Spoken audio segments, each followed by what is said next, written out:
Hai semuanya, Assalamualaikum. Kembali lagi di video reaction saya kali ini guys, oke? Mudah-mudahan semuanya sehat selalu.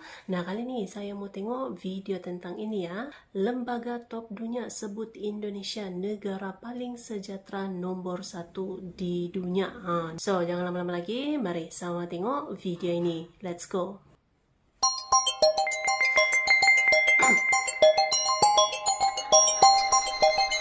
Universitas Harvard sebut Indonesia negara nomor 1 paling sejahtera di dunia, kalahkan Jepang. Paling sejahtera ya, kalahkan Jepang.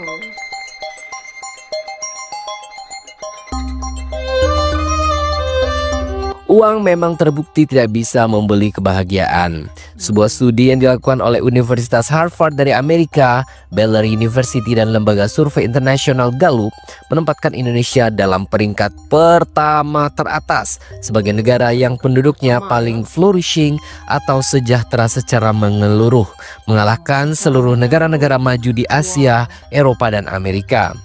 Mengutip The New York Post, studi kesejahteraan global ini merupakan hasil survei terhadap 200.000 responden di 22 negara yang mewakili 64% populasi dunia. Laporan ini melampaui cakupan laporan-laporan kebahagiaan tahun-tahun sebelumnya.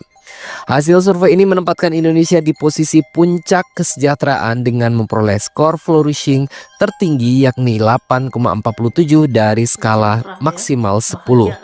Indonesia dengan skor 8,47 berada di peringkat pertama, mengungguli negara-negara lain seperti Meksiko dengan skor 8,19, Filipina 8,11, Amerika Serikat 7,18 dan Jepang 5,93. Berbeda dengan ukuran kebahagiaan konvensional, konsep flourishing dalam studi ini didefinisikan sebagai keadaan di mana seluruh aspek kehidupan seseorang berjalan dengan baik.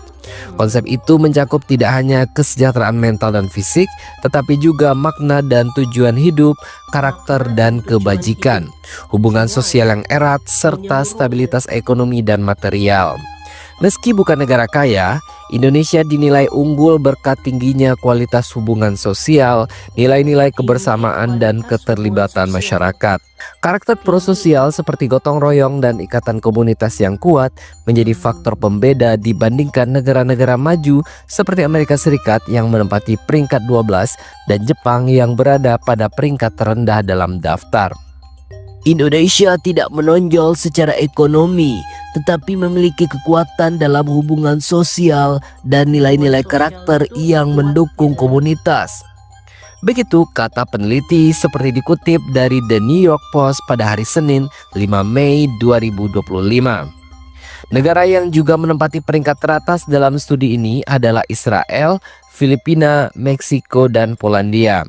Sedangkan Jepang menempati posisi paling bawah meskipun memiliki usia harapan hidup tertinggi.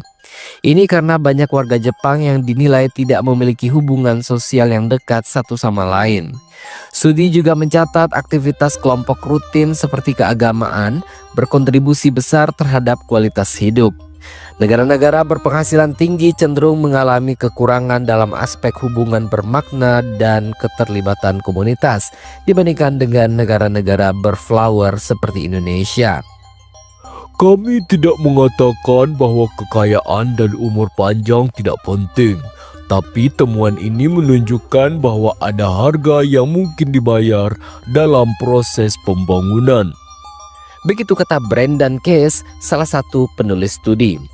Melalui studi ini, para peneliti mengajak dunia untuk merenungkan ulang arah pembangunan dengan menyeimbangkan pertumbuhan ekonomi dan nilai-nilai manusia seperti makna hidup, relasi, dan kebajikan. Lalu, apa saja indikator flourishing? Skor flourishing sendiri bukanlah sekedar ukuran kebahagiaan atau kesejahteraan ekonomi. Peneliti Harvard mengartikan sebagai keadaan di mana semua aspek kehidupan seseorang berada dalam kondisi yang baik. Artinya kehidupan yang baik melampaui sekedar kesehatan dan kebahagiaan semata. Indikator flourishing diukur melalui 6 dimensi, yaitu kebahagiaan dan kepuasan hidup, kesehatan mental dan fisik, makna dan tujuan hidup, karakter dan kebajikan, hubungan sosial yang dekat, serta keamanan finansial dan material. Peringkat pertama yang didapatkan Indonesia ini menunjukkan bahwa Indonesia memiliki kondisi kesehatan mental dan fisik yang positif, hubungan sosial yang kuat, serta rasa makna dan tujuan hidup yang mendalam. Makmur secara ekonomi ternyata tidak menjanjikan hidup berkualitas. Benarkah? Byron Johnson, salah seorang direktur proyek penelitian tersebut, menjelaskan bahwa temuan penelitian ini mematahkan asumsi bahwa kemakmuran secara ekonomi selalu berbanding lurus dengan kualitas hidup. Dari 22 negara yang diteliti, kami menemukan bahwa tingkat flourishing secara keseluruhan justru sedikit menurun seiring dengan naiknya PDB per kapita. Seperti dikutip dari esai yang ditulisnya di New York Times Post, Rabu 30 April 2025. Jepang menjadi contoh nyata paradoks ini. Meskipun menjadi salah satu negara terkaya dengan harapan hidup tertinggi di dunia, Jepang justru menempati posisi terbawah atau peringkat 22 dari 22 negara yang dinilai. Menurut studi tersebut, salah satu penyebabnya adalah rendahnya tingkat hubungan sosial dan religionalitas di Jepang. Di Jepang, hanya 3% partisipan yang melaporkan menghadiri kegiatan keagamaan setidaknya seminggu sekali. Negara ini juga mencatat skor terendah dalam aspek-aspek seperti makna hidup dan hubungan sosial. Begitu kata Johnson. Sebaliknya Indonesia, di mana 75% partisipan menghadiri kegiatan keagamaan setidaknya seminggu sekali, mencatatkan skor tertinggi baik untuk flourishing maupun untuk banyak aspek flourishing individu lainnya. Lantas apa yang membuat Indonesia lebih unggul dari negara lainnya? Menurut para peneliti, jawabannya terletak pada kekayaan non-material yang dimiliki oleh bangsa ini. Johnson menjelaskan bahwa ada peran penting hubungan sosial dan religionalitas dalam mencapai sebuah kesejahteraan yang utuh. Menurutnya, di Indonesia, ikatan kekeluargaan yang kuat, budaya gotong royong, dan kehidupan beragama berperan sentral dalam masyarakat yang menciptakan ekosistem sosial yang mendukung tumbuhnya kesejahteraan. Sebagian besar negara yang memiliki tingkat kesejahteraan utuh atau flourishing tinggi mungkin tidak kaya secara ekonomi, namun mereka cenderung kaya akan persahabatan, pernikahan, dan keterlibatan komunitas, terutama keterlibatan dalam komunitas religius. Begitu jelasnya.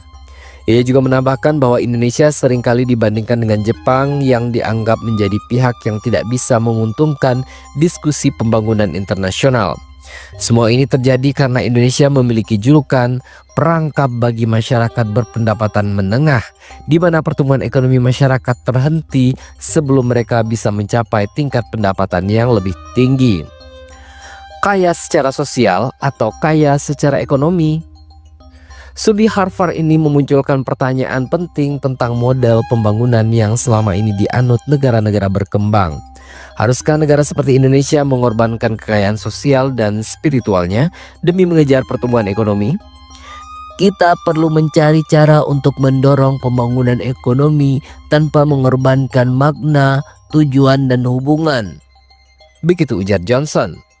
Mereka menunjuk Israel sebagai contoh negara maju dengan skor flourishing yang tinggi yang berada di posisi keempat dalam studi ini, yang tetap mempertahankan religionalitas mereka.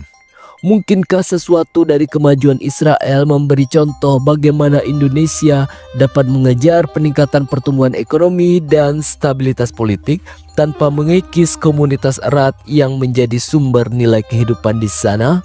Begitu tambahnya. Temuan ini dinilai bisa mendorong negara untuk menimbang ulang arti kemajuan dan pembangunan.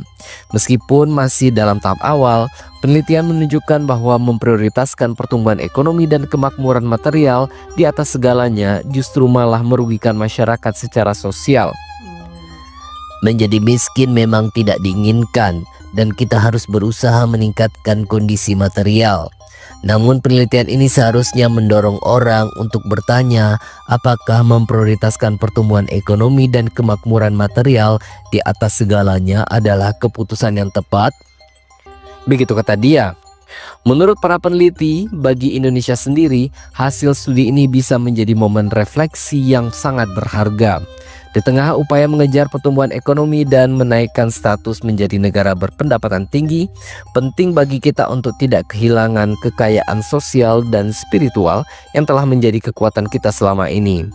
Mungkinkah bahkan Swedia bisa belajar dari Indonesia dalam hal memulihkan hubungan dan komunitas, memiliki makna dalam hidup dan koneksi kuat dengan agama tanpa mengorbankan kesehatan, kekayaan dan stabilitas yang telah susah payah dicapai?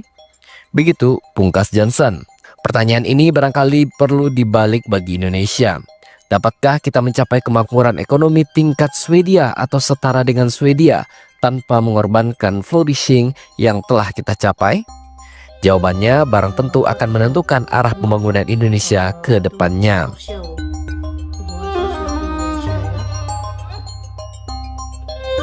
Nah, dari situ kita bisa melihat bahwa tinggal di Indonesia tidak selamanya buruk. Negara lain meskipun dibilang gaji tinggi, aman, dan lain sebagainya, nyatanya tetap tinggal di Indonesia jauh lebih membahagiakan daripada tinggal di negara-negara tersebut.